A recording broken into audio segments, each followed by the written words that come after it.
Hello, today is Thursday, July the 9th. I am Michael Ramone, your state representative from the 21st Representative District with your daily report. The COVID numbers update, day 120, the 39th day of the reopening of Delaware, and we are still in phase 2. We have 12,462 positive COVID cases in Delaware, 5,583 in Newcastle County, 116,572 negative COVID cases, and 6,851 recoveries. We have 57 hospitalizations at this time, down to 11 in critical care units. We are up to 515 deaths, and 248 of those are from Newcastle County. We still have no deaths in the 21st Representative District. Yesterday's daily report was to address a plan to consider to addressing our health, economic, and social crisis facing Delaware in a balanced and predictable way. However, baby Louisa Jean came into the world yesterday and the daily report got scrubbed. Sorry to say that, it just was not very important at that time. However, we will keep the topic that we were going to discuss and we will deliver it at a later point. And I'm hopeful that maybe between now and then you can give me your ideas, your emails, and even phone calls and let me know what you think as we address this particular issue. Balancing the economic, the social, and the health needs in the state of Delaware during this crisis. But today, we're going to summarize yesterday's town hall. With over 100 participants, both online and in person, the event was well received. Our format for the town hall was different than what we do for our community meetings. Our traditional community meetings were usually addressing, a state of the state kind of a briefing, local government, what's going on in our county and all the roadways around us, issues, updates of things that are going on, a basic calendar, and then we follow that with the local topics, and we conclude with every single person in those community coffees participating. They have a brief moment, introduce themselves, things that are bothering them, things they need done, or even questions about what was said. Very, very integrated dialogue and communication, takes about 2 hours. The town hall we also budgeted 2 hours for, but it was a little different. It was structured with intros and speakers focused on a specific topic or initiative. I'm going to go through a very quick summary of what went on during yesterday's town hall. I am proud to say it started maybe a couple minutes after 6, 5 or 10 minutes late, but we got done right about 5 minutes after 8. So we stuck within the 2-hour timeline. We started off by marking off all the safe spaces for people to locate with chalk on the parking lot where they could bring their own chairs. It was a bring your own chairs town hall meeting outside so that we can make sure we enhanced safe space initiatives. So after we got done all that, we were handing out each person bringing their chairs, and we were giving away masks, hand sanitizer, and we were doing, I think, a pretty significant job in enforcing all the safe space distancing that needed to be enforced. The reason for that was us just to see that it could work, and it would work in a safe way. And we even explained the need, whether people are, for whatever reason, believing the masks and some of the initiatives aren't necessary or overzealous, or we are asking very simply that everybody follow those rules. I just tried to make the example that, especially that day, being in the moment when my daughter had her first baby, the last thing I'd want to do is go home and somehow have COVID that I ended up giving to one of my family members, especially a brand newborn baby. So whether you think it does or doesn't work, for the sake of us all sleeping better at night, just wear the mask, and it does no damage, and it really does help hopefully make others around you feel safer and feel that you care. So very quickly, what we did was we had what we called the Mike and Mike Pike Creek Town Hall Bring Your Own Chair event with guest speakers, in particular Janet Kilpatrick and Tim Shelton, both county council persons. We did do all the safe distancing protocol. We talked about the format. And the first thing we did was we had a welcome introduction of the new Skyline School principal, Noreen Lasorsa. Noreen is an excellent find for Skyline. Her expertise in education and her work that she's done in Christina School District for, I think, 30 years or so was just astounding to listen to her. summary of what she's about and what she's done, and the excitement of her coming to Skyline after having a principal there for so long and then getting a new one. Sometimes it's a little bit nerve-wracking. I think we're in great hands in Skyline with Noreen.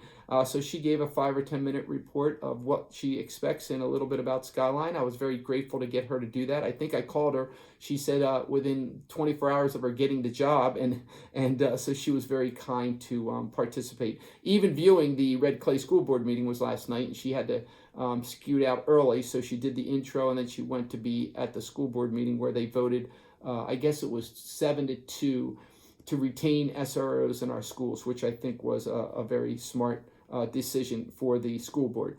Then we had a legislative recap. Representative Smith and I hosted the meeting together, which is the 21st and the 22nd representative districts, and Skyline is the Pike Creek Valley area is right in the middle of that, and Skyline is right in the middle of the Pike Creek Valley area. So there's such an overlap of our two districts that Representative Smith gave a complete summary and report of everything that went on in the legislative session, and then I touched on some of the things in bond, sitting on the bond committee, and some of the financial environments and how we got to the point that Delaware could balance its budget when many other states are struggling to do that.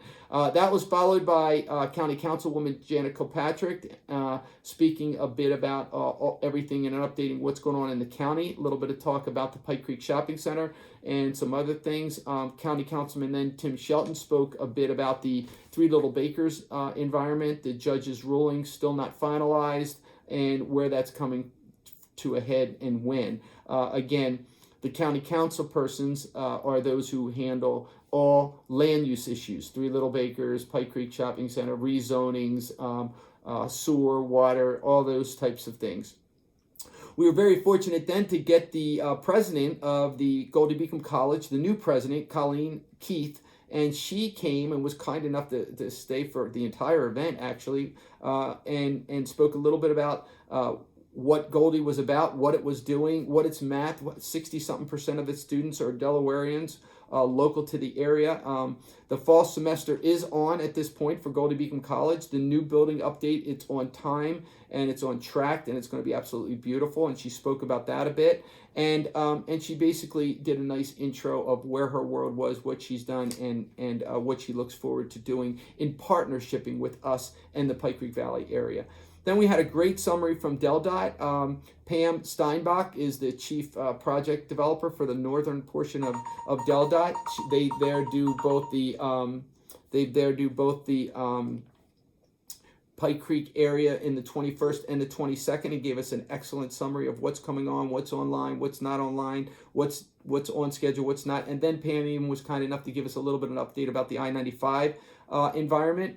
Next, we had a DP&L summary that was given by Michael Smith of what's going on in Linden Heath with the update there, the wiring and what they're doing, and possible schedule, and if and when it may interrupt service to anyone.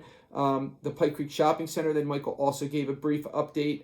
Pam Scott is going to have an event later, a town hall where everyone can go and listen, but that's not really requesting any rezoning or anything else. It's just a redevelopment of their commercial site where the Kmart's coming down, and they're putting something like a Wawa Royal Farms type of thing on the one side there. They're going to put an auto parts thing over on the side where the Kmart was.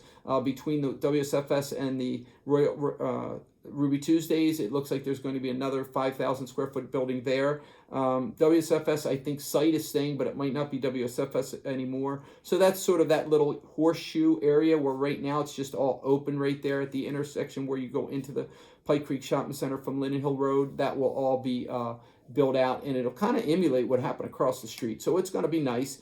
We will let everyone know when we have the town hall, when Pam has her meeting just on that particular shopping center.